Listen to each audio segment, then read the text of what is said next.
Hello, welcome to Troweling Down, Biblical Archaeology for the 21st Century. I'm Gary Byers, this is Dr. Stephen Collins, and we are in a new, different venue from normal. Still in Albuquerque, still in the area of all our other facilities, but we've got a new space right here where we're sitting today. Most of you know Trinity Southwest University, Veritas International University. Those are our two schools. And we just moved Veritas International University from California to Albuquerque. And this is the new classroom that both schools will be using because this is the one where we're set up for videoing. Yeah, we call it the studio classroom. The studio classroom. And that's why this is all we can show you right now, because Daniel is finishing installing all the video equipment and all the wires are hanging everywhere, and he's having fun today. He likes dinking around with that stuff. It's way beyond my ability. We're very grateful that he does that, and so he's behind the camera.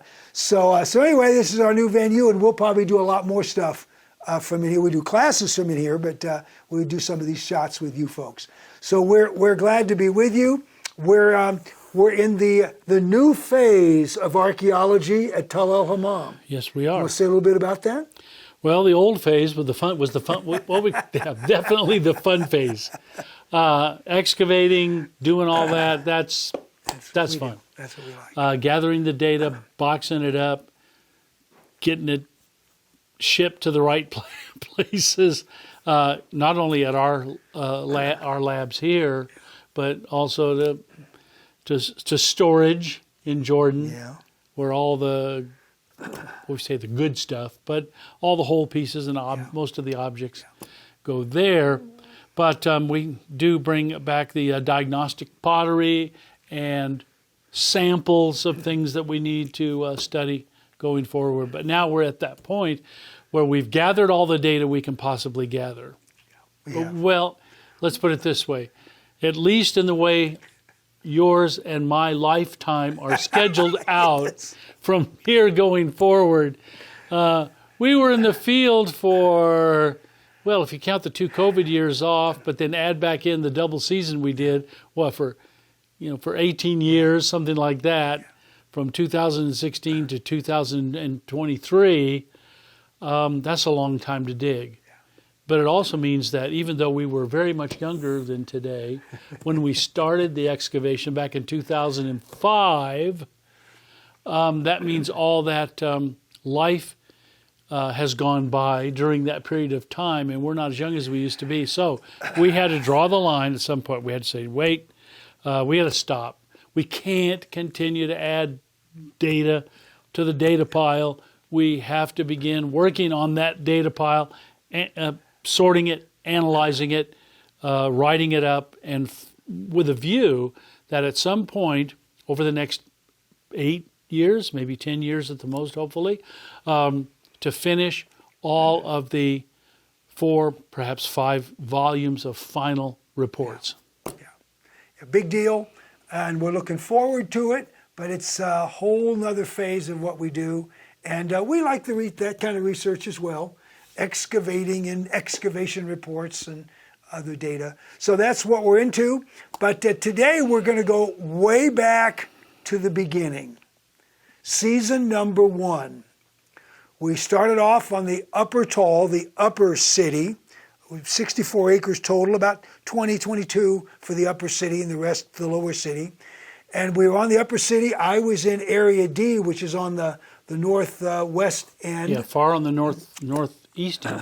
Northeast, and I was finding the Iron Age city wall, and then we even got to the Bronze Age city wall, and so that was very exciting. You went down to kind of the middle of a saddle, and the topsoil, everything as it was when we arrived. That's how it was, but the military dug us some trenches and things. So you started at the bottom of one of those trenches in the swale, the middle of the saddle, and you went down in a 2 by 2 meter square, I think, maybe 2.5 by 2.5, and you went down how far? I'm thinking about 2.5 meters. And you went, I'd say it's probably about right.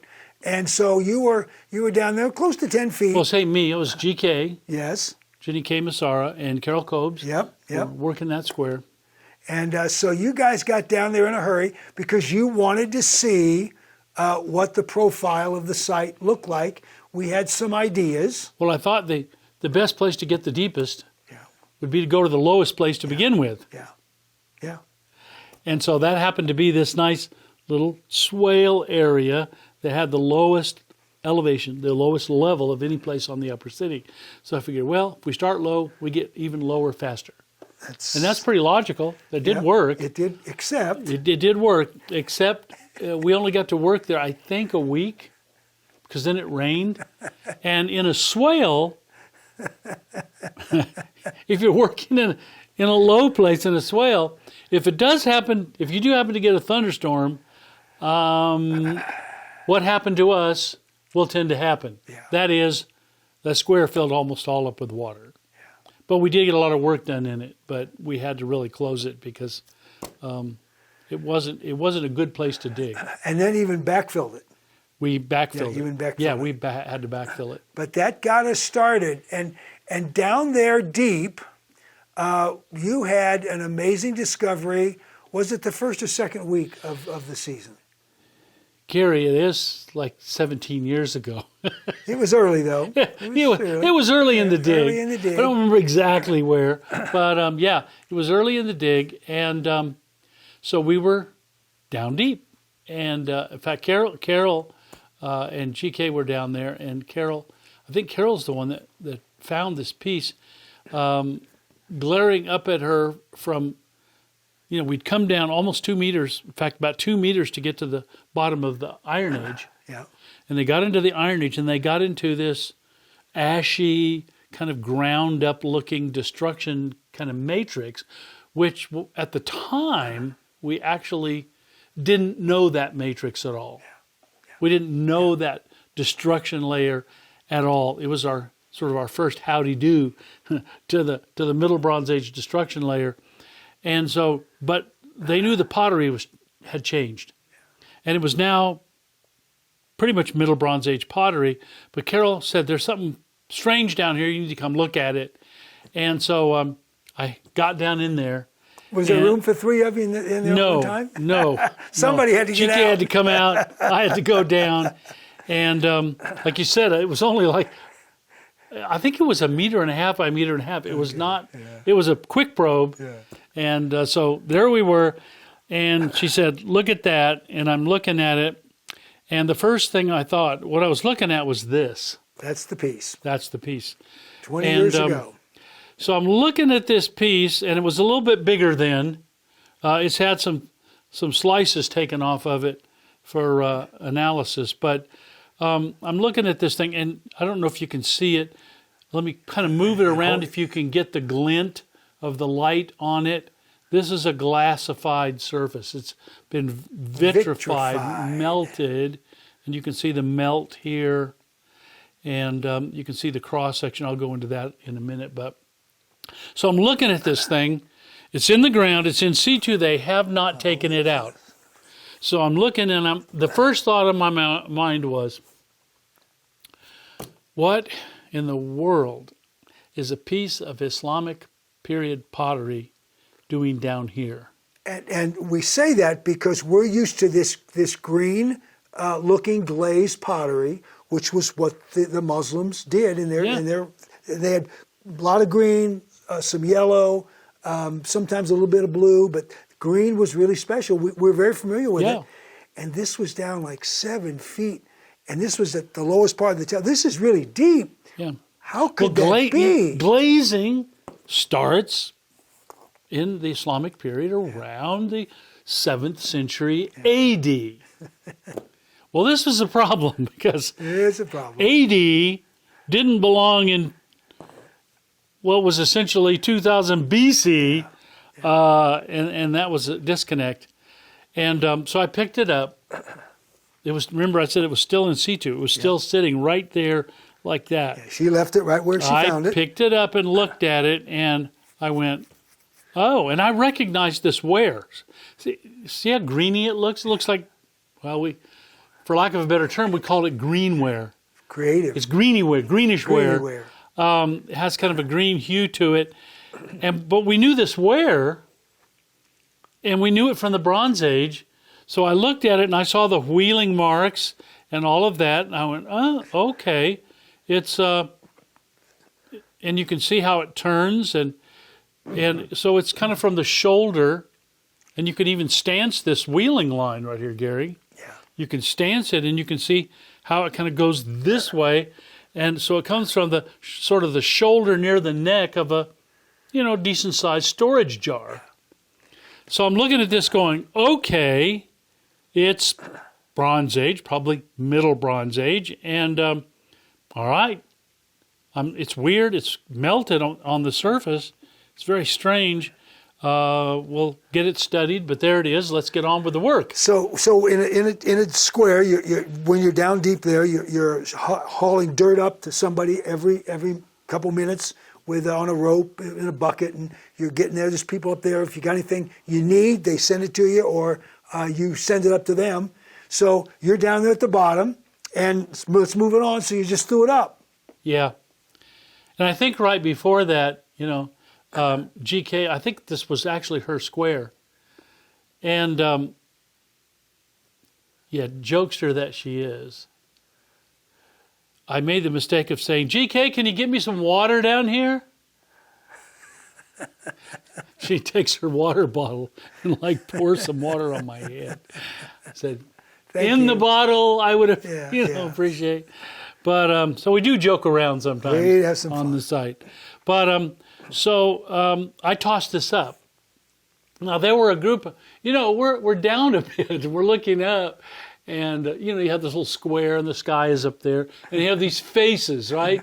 Faces standing around, looking down in the hole, and so I don't think I was aiming at any particular person. I just said here.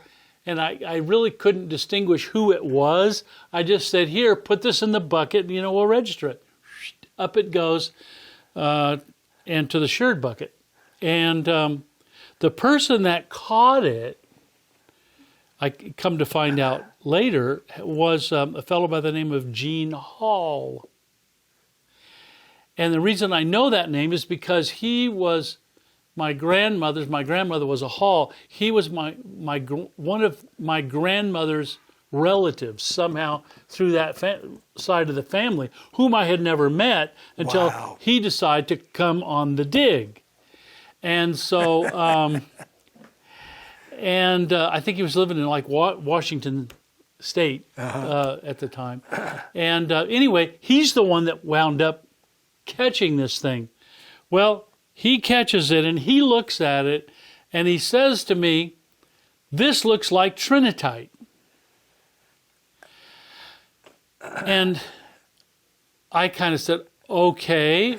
I had never heard that term before. And that's funny, because growing up in New Mexico, that's a big deal here. Yeah. In Maryland, I'd never heard the term. You had to explain it to me, but it was funny that you didn't know it yet. But you were so far back in ancient history, you didn't know about this modern stuff. Yeah, it's just that term had never crossed my path that I knew of. I didn't know it. Well, I said, what's that?